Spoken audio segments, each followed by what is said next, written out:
nasa kadiliman hanggang sa nabautismuhan. Sa loob ng tunay na kawan, kaya ako ngayon ay may kaligtasan.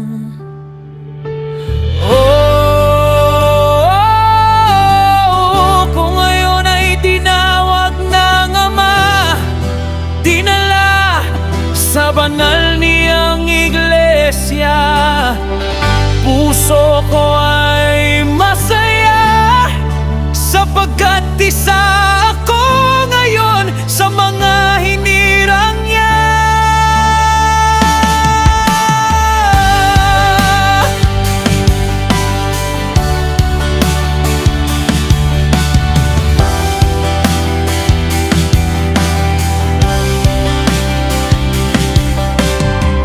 Kahirapan ay di na muling mararanasan.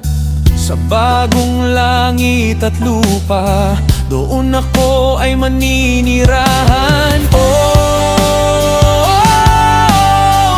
Kung ngayon ay tinawag ng Ama, dinala sa banal